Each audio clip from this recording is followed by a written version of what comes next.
I used to believe that revenge was loud. Screaming, exposing, public humiliation. I was wrong.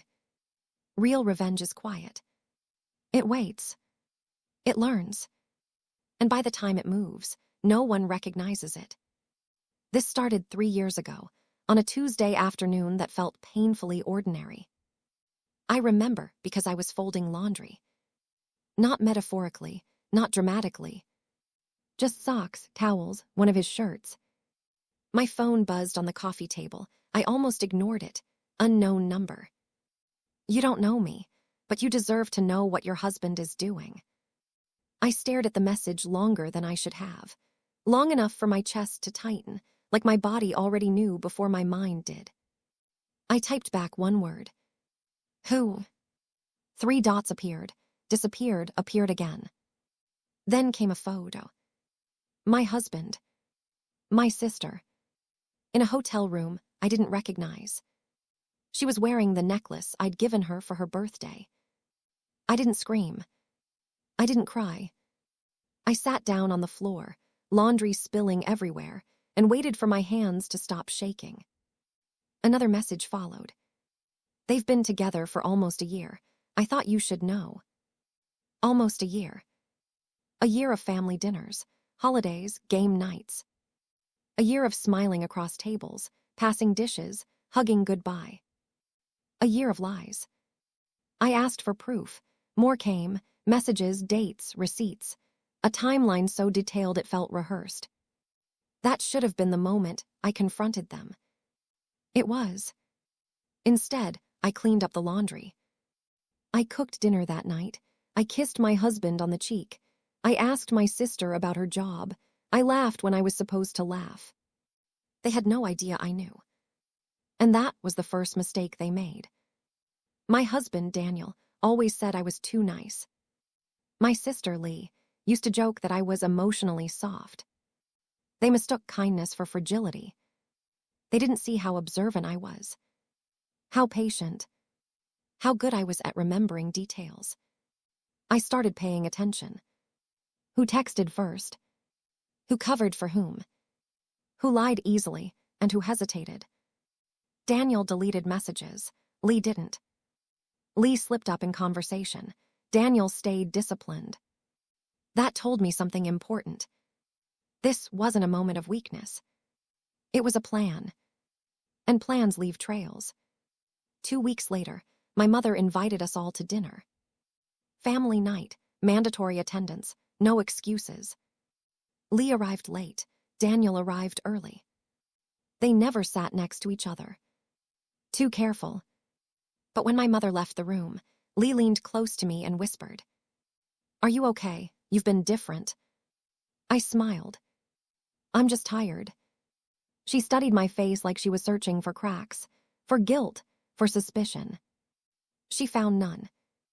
That night, as we were leaving, my mother pulled me aside. "You should be careful," she said softly. "About what?" She hesitated, just for a second. "About trusting people too much." That was when I realized something far worse than the affair. They hadn't just betrayed me. They had prepared for me. I didn't want revenge right away. At first, I wanted answers, closure, a reason that would make this hurt less. But the more I learned, the clearer it became. They didn't feel guilty. They felt entitled. So I made a decision. I wouldn't expose them. I wouldn't confront them. I would let them believe they'd won. And then I would take everything they thought was safe. Slowly, quietly, permanently. That was the moment I stopped being their victim and became something else. Once you know the truth, everything sounds different. Every laugh feels rehearsed. Every apology feels like practice. Every "I love you" sounds like a performance meant for an audience of one.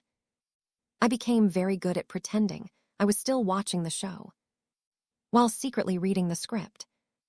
Daniel didn't notice at first. He still kissed my forehead before work. Still complained about traffic. Still asked what I wanted for dinner. But I noticed the changes. The way he guarded his phone now. The way he showered longer. The way he suddenly cared about his appearance. And Lee.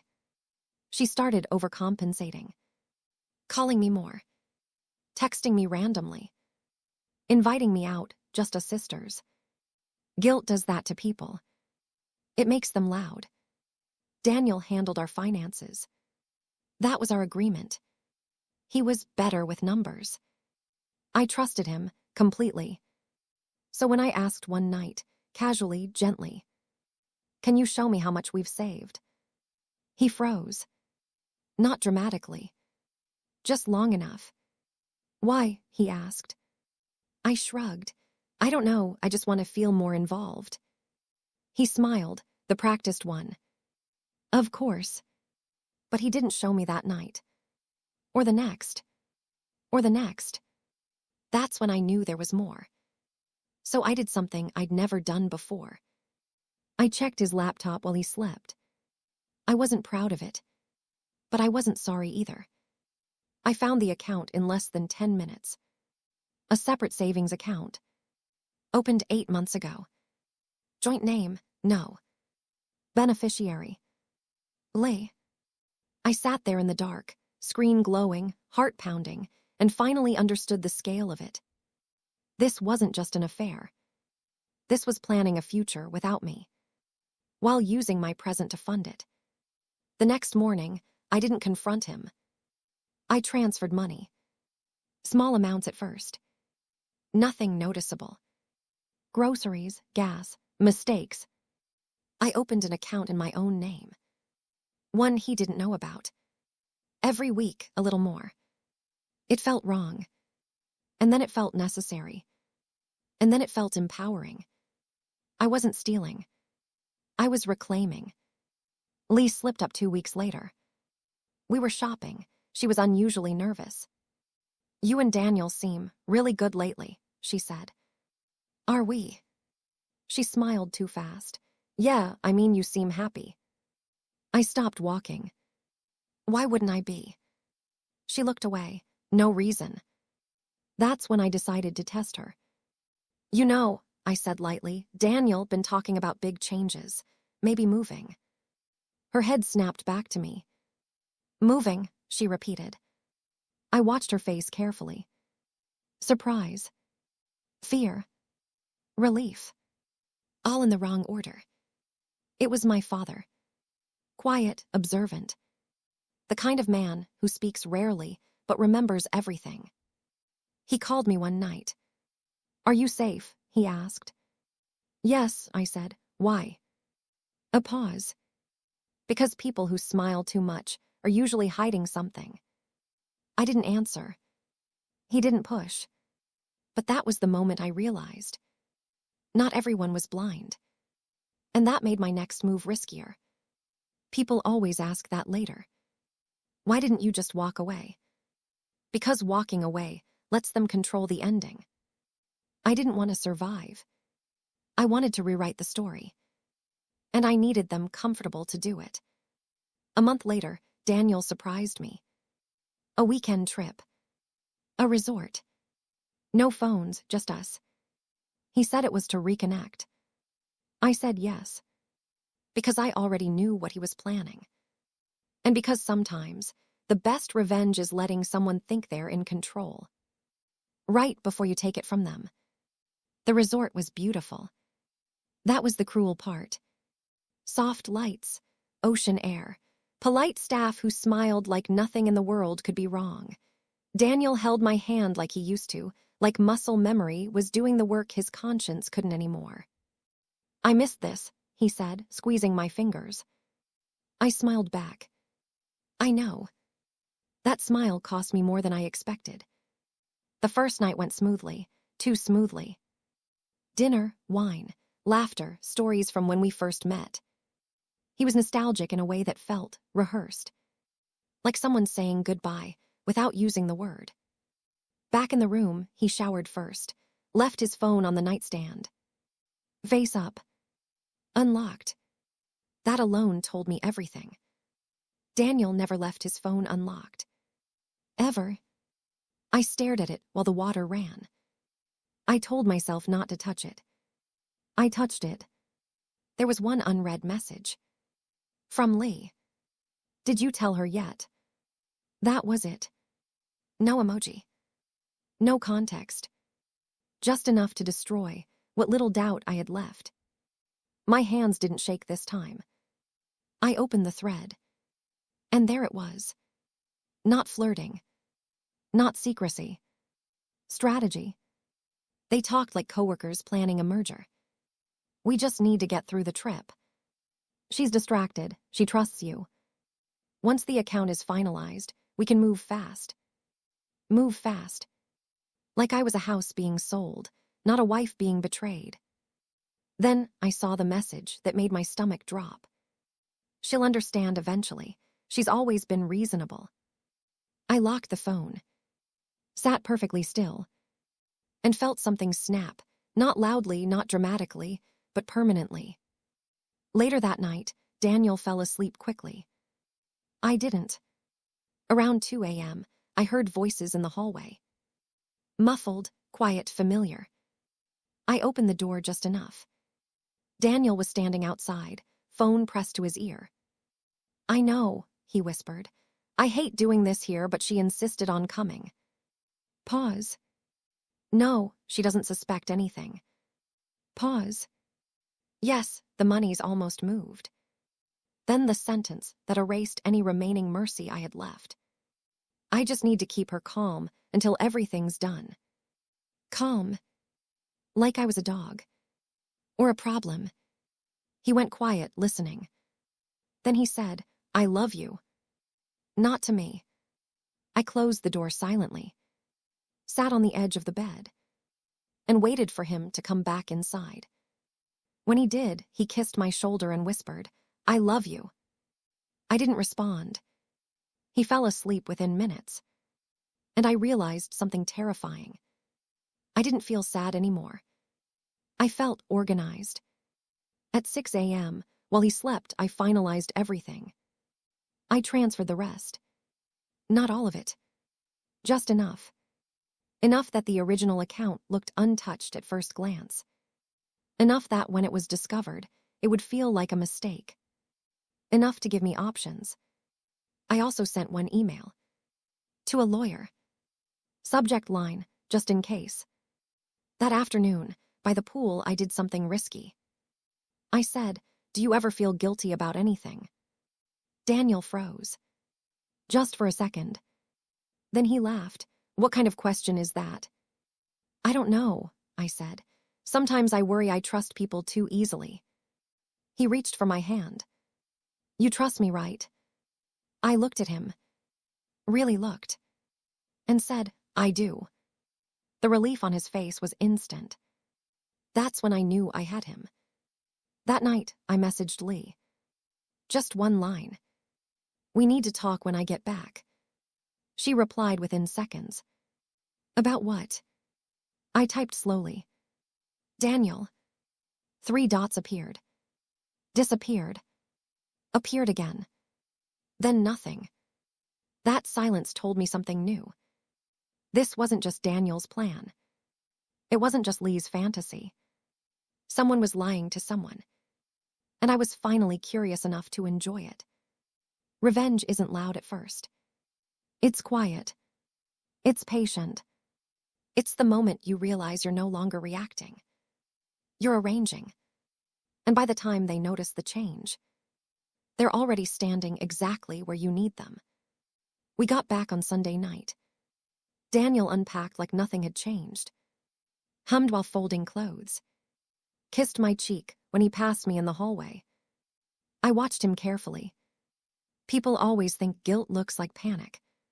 It doesn't. It looks like relief when they think they've gotten away with it. Lee didn't wait. She called me Monday morning, her voice too calm to be real. We should talk, she said. I smiled. I agree. We met at a cafe we used to go to as kids. Neutral ground. Public. Safe. For her. She stirred her coffee for too long. So, what did you want to talk about? She asked. I leaned back. You tell me. Her eyes flickered. I don't know what you mean. There it was. The first lie. I didn't argue. Instead, I said, "How long?" She inhaled sharply. Not confusion. Recognition. She cried. Of course she did. Said it just happened. Said it was never supposed to go this far. Said Daniel was confused. She said the affair started 4 months ago. I let her finish. Then I said, 8. She froze. I continued. 8 months. The account was opened 8 months ago. Her face drained of color. She hadn't known about the money. That was the betrayal inside the betrayal. Lee whispered, "He told me you were unstable." That stopped me. He said you'd break if you knew, that you'd do something irrational. I laughed softly. She flinched. I leaned forward. Did he tell you I was reasonable too? Her silence answered that. In that moment, I understood something important. Daniel wasn't choosing her. He was using her. Just like he was using me. The difference. I could see it. She grabbed my hand. "I'll tell you everything," she said. "I'll help you." I pulled my hand back. "No," I said gently. "You already did." Her face crumpled. "What do you mean?" "You told me you didn't know about the account." She stared at me. "And now I know exactly how alone you really are." That evening, while Daniel was in the shower, I sent one message. To both of them. A group text. "I know about the account. I know about the affair. I know about the plan." Then I turned my phone off. Daniel didn't sleep that night. I could feel it. The shifting. The sighs. The panic he tried to hide. In the morning, he tried to talk. "I can explain," he said. I nodded. "You can try." He talked for 30 minutes. None of it mattered. Because he never once said the word sorry. Not for hurting me. Only for how things turned out. He thought confrontation was the end. It was. It was the beginning. Because while he was panicking, apologizing, scrambling, I was already protected. The money was safe. The lawyer was ready. And the story, the real story, was about to be told. People think strength is loud. It is. Strength is sitting across from someone who tried to erase you and realizing they no longer have the power to upset you. I didn't need revenge anymore. I needed resolution. And they were about to learn the difference. Once the secret is out, people don't suddenly become honest. They become strategic. Daniel went first. That night, after hours of silence, he finally spoke. Not angry. Not defensive. Soft. "I messed up," he said, "but we can fix this." "We." That word did a lot of work. He talked about therapy. About starting over. About how confused he'd been. Then came the line he thought would save him. "I chose you. I'm here, or I looked at him and said, "You're here because you got caught." His face tightened. "That's not fair." I nodded. Neither was lying to me for 8 months. He changed tactics. He talked about my father. About how disappointed he'd be if he knew. About how family shouldn't be torn apart over mistakes. Mistakes. Plural. As if betrayal becomes smaller when you rename it. "You don't want to be the villain in this," he said quietly. That's when I realized something chilling. He didn't think he was the villain. He thought this was a story where someone had to lose, and he wasn't willing for it to be him. Lee showed up unannounced the next day. Red eyes, shaking hands. She didn't look guilty. She looked abandoned. "He promised me," she said, the moment she walked in. Promised. He said he loved me. He said you were already gone. Daniel didn't deny it. He just looked tired. That silence destroyed her more than shouting ever could. She turned to me. "Tell him," she begged. "Tell him you don't want him." I realized then that she still thought this was a competition. I said, "You can have him." She stared at me. And you already did. That evening, I placed a folder on the table. Divorce papers. Prepared, clean, thorough.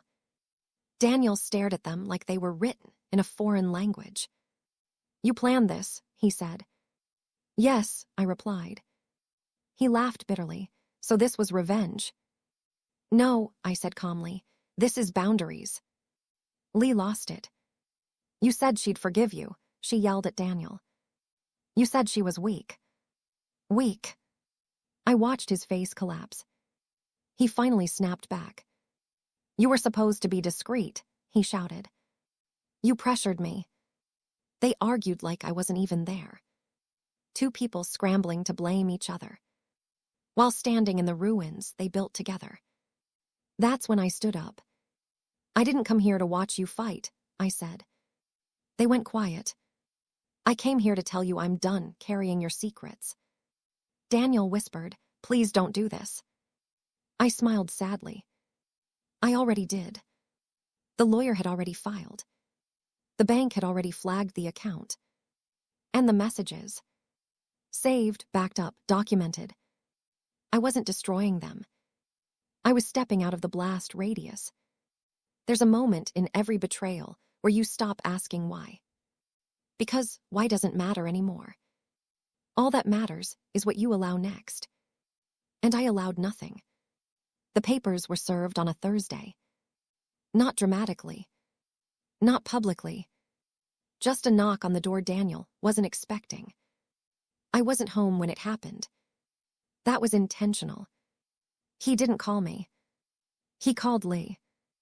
I know because she called me an hour later, sobbing so hard I could barely understand her. He ruined everything, she said. I let her cry. Then I said, no, he revealed it. She hung up. Daniel underestimated one thing. People talk. Banks talk. Lawyers talk.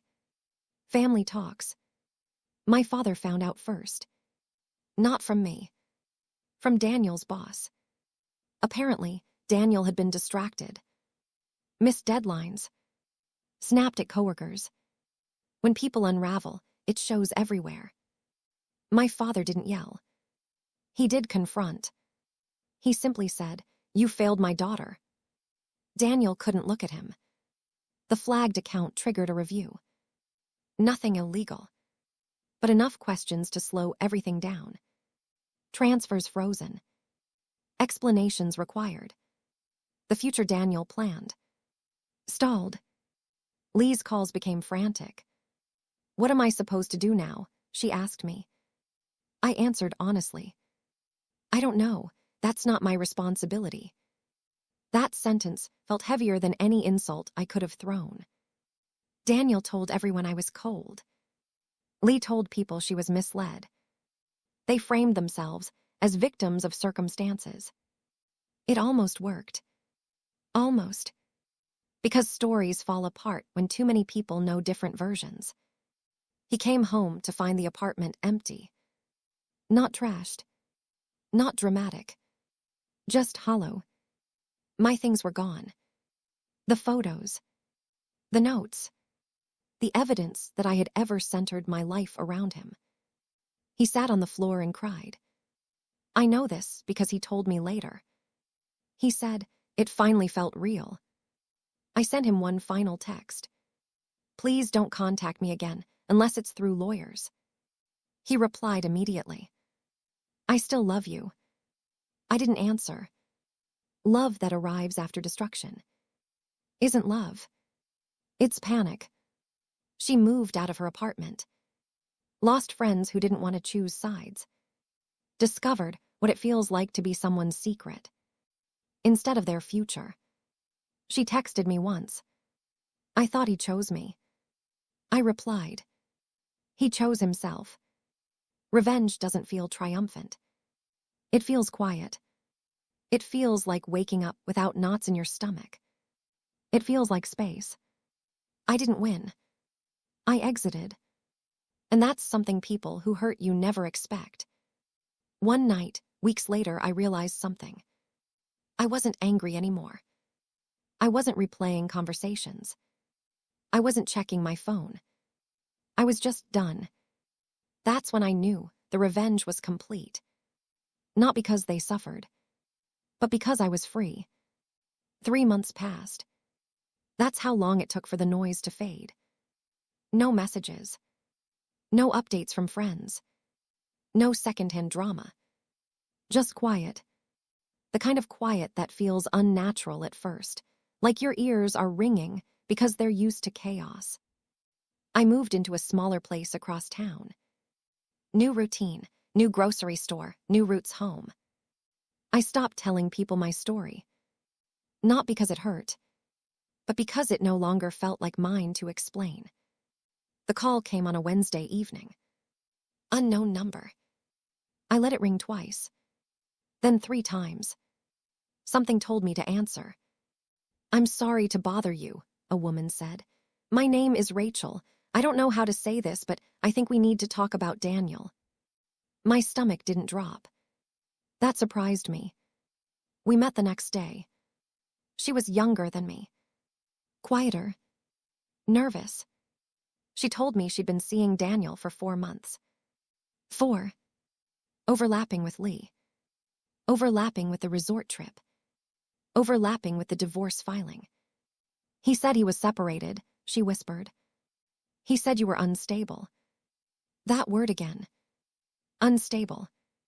Like a script he handed out to anyone who needed to believe him.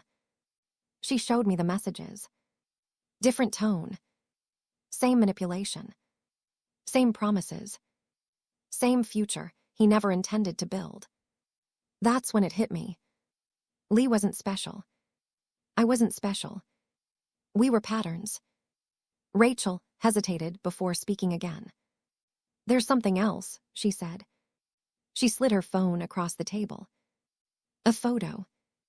Daniel. With another woman. Dated 2 weeks ago. I laughed. Not because it was funny. Because suddenly, the story completed itself. Daniel didn't destroy our marriage for love. He didn't betray me for passion. He did it because he could. Because manipulation was easier than honesty. Because control felt safer than accountability. And for the first time, I didn't feel anger toward him. I felt clarity. I could have warned everyone. Exposed him publicly. Sent screenshots. Burned everything down. Rachel asked me if she should. I told her, do what protects your peace, not what feeds his narrative. Because people like Daniel survive on reaction. And I was done feeding him. I sent one final message. Not angry. Not cruel. Just true. "I know everything now. Please don't contact me again." He didn't reply. For the first time, he had no angle left. Sometimes, I wonder how many stories he's still telling. How many women think they're the exception. How many futures he's promising without intention. And then I remember.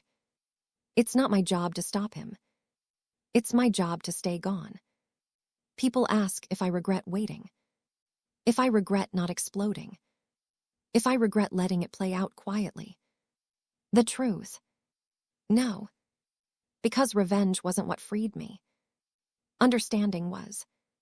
And I walked away not broken, but awake. So tell me honestly, was walking away without destroying him a sign of weakness? Or was it the most powerful ending I could have chosen?